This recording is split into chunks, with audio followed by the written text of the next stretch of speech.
Students, मैं गीता त्यागी आज आपको सीटेट के नेगेटिव और पॉजिटिव टैग वर्ड्स के बारे में बताऊंगी। ये परीक्षा की दृष्टि से बहुत ही यूजफुल है और बहुत ही उपयोगी है, क्योंकि अब सीटेट का एग्ज़ाम तुम्हारा 31 को होने वाला है। तो उसके लिए ये इनका रिवीजन बहुत ज़रूरी है। हाँ, तो इसके लिए हम कैसे देखते ही पहचान लें आंसर को, तो ये बहुत हेल्प करते हैं हमारे सीटेट के एग्जाम में। देखिए, पूरा सीटेट का एग्जाम नेगेटिव और पॉजिटिव ही पर ही डिपेंड है। आधा, कम से कम आधा हमारा जो मटेरियल है वो इन पर ही मिल जाता है, आधे क्वेश्चन हमारे इन पर ही मिल जाते हैं।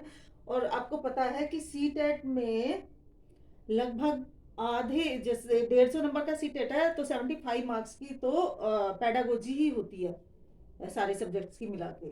तो आज हम नेगेटिव टैग और पॉजिटिव टैग वर्ड्स पे बातें करते हैं। तो पहले मैं नेगेटिव वर्ड आपको बता रही हूँ, इसके साथ साथ पॉजिटिव तो आप खुद आ जाएंगे, आपको मैं समझाऊंगी आपको। जैसे सबसे पहले हमें देखना है कि अगर किसी सेंटेंस में केवल, किसी क्वेश्चन में केवल या ओनली या ही या मात्र या एक ही मात्र इस प्रकार के शब्द आ रहे हैं तो आप उसको नेगेटिव मानेंगे। यानी कि अच्छा, क्वेश्चन भी दो प्रकार से पूछे जाते हैं। एक तो क्वेश्चन पॉजिटिव पूछे जाते हैं, ठीक है। अगर क्वेश्चन पॉजिटिव पूछे जाते हैं तो उसका ऑप्शन भी पॉजिटिव ही आएगा, उसका आंसर भी पॉजिटिव होगा। और अगर क्वेश्चन नेगेटिव पूछा गया है, नकारात्मक पूछा गया, क्वेश्चन में नहीं पूछा गया है कि कौन सा नहीं है, तब उसका आंसर भी आपको नेगेटिव ही देना है, ना में से देना है, ठीक है। तो अगर ऐसा पूछा जाए कि इसके सिवाय, इसके बिना, ऐसा कुछ क्वेश्चन है तो फिर नेगेटिव पे जाएंगे, या ना वाला है तो नेगेटिव पे जाएंगे। तो नेगेटिव कौन कौन से होते हैं, यानी कि क्या नहीं करना है, एक अध्यापक को क्या नहीं करना है, क्लास में क्या नहीं करना है। तो केवल या ओनली या मात्र या एकमात्र, ऐसा नहीं करना है कि केवल हमें रटवाना ही है, केवल हमें जो है ये करवाना है, वो करवाना। तो अगर केवल शब्द आ रहा है या ओनली शब्द आ रहा है या ही या मात्र या एकमात्र कोई शब्द आ रहा है तो फिर वो नेगेटिव है। या अत्यधिक, अत्यधिक बल देना, अत्यधिक गृह कार्य देना, अत्यधिक अभ्यास कराना, अत्यधिक रिवाइज कराना, यानी कि अत्यधिक अगर शब्द आ जाता है तो फिर वो नेगेटिव है। चाहे वो अच्छे भी काम में लग गया अत्यधिक, तब भी वो नेगेटिव है, ठीक है। रटना, याद करना, कंठस्थ कराना, ये बिल्कुल नहीं कराना है, ये नेगेटिव है। परिभाषाएं लिखवाना या समझाना या याद करवाना, परिभाषाएं देखिए, प्राथमिक स्तर पर परिभाषाएं लिखवाना या याद करवाना बिल्कुल भी जरूरी नहीं है, ये नहीं चलता है प्राइमरी लेवल पर, ठीक है। रूल्स या फॉर्मूलाज लिखवाना या रटवाना या समझाना, रूल्स या फॉर्मूलाज भी रटवाने लिखवाने नहीं है, ये भी नेगेटिव है, ठीक है। किसी भी बच्चे को दंड बिल्कुल नहीं देना है, ठीक है, बच्चे को दंड नहीं देना है बिल्कुल भी।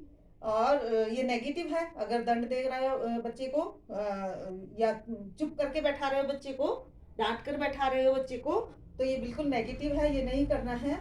या पुरस्कार देना भी नेगेटिव टैग वर्ड है, क्योंकि एक बार तो आप बच्चे को पुरस्कार देके करवा लोगे काम को, आगे कैसे सीखेगा बच्चा, आगे कैसे पढ़ेगा, तो ये भी नेगेटिव है। अच्छा, हतोत्साहित नहीं करना बच्चे को, डिस्करेज नहीं करना है, ठीक है। या चुप कराकर नहीं बैठाना है बच्चे को, चुप करके भी नहीं बैठाना है, क्लास में शांति नहीं होनी चाहिए, ठीक है। ज्यादा अनुशासन भी नहीं होना चाहिए, वो मैंने लिखा नहीं है अनुशासन, अधिक अनुशासन भी नेगेटिव है, ठीक है। वैज्ञानिक शब्दावली यानी कि टर्मिनोलॉजी, साइंटिफिक टर्मिनोलॉजी पर अधिक ध्यान नहीं देना है, बल्कि नहीं जोर नहीं देना है, ठीक है। वैज्ञानिक टर्मिनोलॉजी पर जोर नहीं देना है, बार बार या अधिक बार परीक्षाएं भी नहीं लेनी है, गलतियों पर बच्चों को टोकना नहीं है, रोकना नहीं है। अच्छा, यहाँ पे कुछ बच्चे कंफ्यूज हो जाते हैं, क्योंकि कई बार क्वेश्चन में आता है कि गलतियों पर ध्यान नहीं देना है, रोकना नहीं है, टोकना है। तो अब जब आप ध्यान भी नहीं दोगे, रोकोगे भी नहीं, टोकोगे भी नहीं, तो सुधारोगे कैसे गलतियों को। तो गलतियों को जो है सुधरवाना है, लेकिन टोकना नहीं है। अब सुधरवाना कैसे है, उधर मैंने लिखा नहीं है, सुधरवाना कैसे है। जब बच्चा कोई गलती बोल रहा है, गलत पढ़ रहा है, गलत कर रहा है, तो उस समय नहीं टोकना है, बल्कि टीचर को उसे सही करके प्रोनाउंस करना है, उच्चारण करना है, टीचर को सही करके बोलना है। आ गया समझ में। अच्छा, और अंकों पर, ग्रेड पर, रैंक पर कोई ध्यान नहीं देना है, किसी भी तरह का कक्षा में किसी भी बच्चे से कोई भी भेदभाव नहीं करना है, किसी भी तरह का। इसमें लिंग भेदभाव भी आ जाएगा कि लड़की लड़के में भेदभाव करना है, या किसी किसी भी तरह से जो है फाइनेंसिकली, यानी कि कोई गरीब घर का है या अमीर घर का, उसमें भेदभाव करना, जाति वाचक ये भेदभाव, किसी भी तरह का कोई भी भेदभाव नहीं करना है बच्चों से। ठीक है। हमारी आजकल एजुकेशन है, समावेशी शिक्षा है, जिसमें सभी बच्चे पढ़ते हैं एक साथ। चाहे वो फिजिकल हैंडीकैप्ड भी हो, दिव्यांग बच्चे भी पढ़ते हैं साथ में। ये सरकार ने कहा है, एनसीएफ 2005 में लिखा हुआ है कि सभी बच्चे एक साथ पढ़ेंगे, इंक्लूसिव एजुकेशन है। तो उसमें क्या करना है कि हमें भेदभाव नहीं करना है किसी भी बच्चे के साथ में। अच्छा, एक यहाँ पे मैंने लिखा है ये क्लोज एंडेड क्वेश्चन जो है आपको नहीं पूछने हैं, बंद अंत वाले प्रश्न जो है नहीं पूछने हैं। क्लोज एंडेड क्वेश्चन कैसे होते हैं? जिनका केवल एक ही आंसर होता है, एक ही उत्तर होता है, फिक्स उत्तर होता है, वो क्लोज एंडेड क्वेश्चन होते हैं।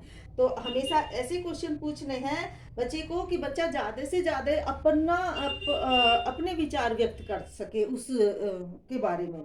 तो वो होते हैं ओपन एंडेड क्वेश्चन, जिसके एक से अधिक आंसर जवाब हो सकते हैं। ठीक है। जैसे अगर मैं मैथ में कहूँ कि 2 और 2 कितने होते हैं, तो 4, ये क्लोज एंडेड हो गया, क्योंकि 4 ही होगा, 2 और 2 तो। और अगर मैं कहूँ कि 10 से छोटी जो है संख्याएं लिखिए, 10 से छोटी 3 संख्याएं लिखिए, तो ये हो गया ओपन एंडेड। कोई 1 2 3 लिखेगा, कोई 3 4 5 लिख देगा, इस तरह से ये हो गए ओपन एंडेड, जिसके एक से अधिक सही आंसर होते हैं, वो होते हैं ओपन एंडेड क्वेश्चन। और क्लोज एंडेड क्वेश्चन वे होते हैं जिनमें केवल एक ही फिक्स आंसर होता है। तो हमें प्राइमरी लेवल पर जो है क्लोज एंडेड क्वेश्चन नहीं पूछने हैं, ये नेगेटिव है। अच्छा, और क्या है? शिक्षक का डोमिनेटिंग रोल नहीं होता। ठीक है, ये नेगेटिव है। अगर शिक्षक डोमिनेटिंग नहीं होता है, शिक्षक एक फैसिलेटर होता है। एनसीएफ में लिखा है कि शिक्षक को कैसा होना है? सुविधादाता होना है, फैसिलेटर होना है शिक्षक को। तो शिक्षक क्या है? एक फैसिलिटेटर है। अब ये तो हो गए हमारे नेगेटिव। अब पॉजिटिव टेक वर्ड्स कौन से हैं? क्या कराना क्या है? फिर ये तो नहीं कराना है, तो कराना क्या है? कराना क्या है? बच्चे का सर्वांगीण विकास होना चाहिए, ऐसी हमें ऐसा कुछ कराना है। तो बच्चे को करके सीखने पर जोर देना, बच्चा खुद करके सीखे। ठीक है। विभिन्न गतिविधियों में बच्चे को शामिल कराना है, विभिन्न एक्टिविटीज में शामिल करके बच्चा सीखे, ये सारे करना है। अधिक से अधिक अवसर बच्चे को उपलब्ध कराने हैं। क्या कराना है? टीचर को अधिक से अधिक अवसर उपलब्ध कराने हैं। बच्चे को रेस्पेक्ट देना है, बच्चे की भावनाओं को रेस्पेक्ट देना है, उसको अफेक्शन देना है, प्यार देना, बच्चे को रेस्पेक्ट देना है और उसको अफेक्शन भी देना है।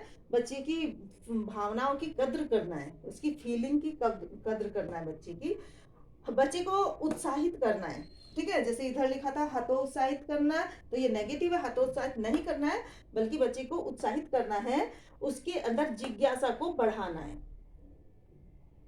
अच्छा, खेल द्वारा सीखना है, बच्चे को खेल खेल में सीखे ऐसा प्रबंध कराना है। परस्पर सहयोग द्वारा बच्चा सीखे, इस तरह से बच्चे को अवसर प्रदान करने हैं। एक दूसरे से सीखना, एक दूसरे से बच्चा सीखे, ये भी जो है पॉजिटिव है हमारा। और ओपन एंडेड, खुले अंत वाले प्रश्न पूछे, ये भी हमारा पॉजिटिव है। ठीक है। विभिन्न उपागमों यानी कि टीचिंग एड्स का प्रयोग करना, टीचर को बच्चे की स्तर के अनुसार, बच्चे के नॉलेज के अनुसार जो है विभिन्न टीचिंग उपागमों का, यानी कि टीचिंग एड्स का, विधियों का, प्रविधियों का, टेक्निक्स का जो है उपयोग करना है। अच्छा, सबको समान अवसर प्रदान करना है। शिक्षक सुविधादाता है, शिक्षक सुविधादाता है, ये लिखा है एनसीएफ में। शिक्षक क्या है? सुविधादाता है। और हमारी जो शिक्षा है या पाठ्यक्रम, वो कैसा होना चाहिए? वो छात्र केंद्रित होना चाहिए, यानी कि चाइल्ड सेंटर्ड होना चाहिए। तो ये हमारे नेगेटिव और पॉजिटिव टैग वर्ड्स हैं, जो हम पेपर के समय बहुत हेल्प करते हैं।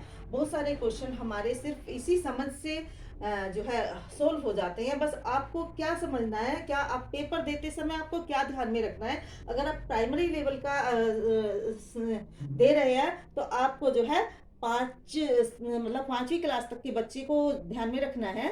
5वीं क्लास तक बच्चा कितने साल का होता है? कितने साल का होता है, यानी कि 10 साल तक का बच्चा होता है, 10-12 साल तक का बच्चा, बस इतने एज का बच्चा, उसके अकॉर्डिंग आपको सोच के आंसर देना है। प्राइमरी लेवल के बच्चे को ध्यान में रखना है आपको, तो और उसके अकॉर्डिंग आपको आंसर टिक करना है।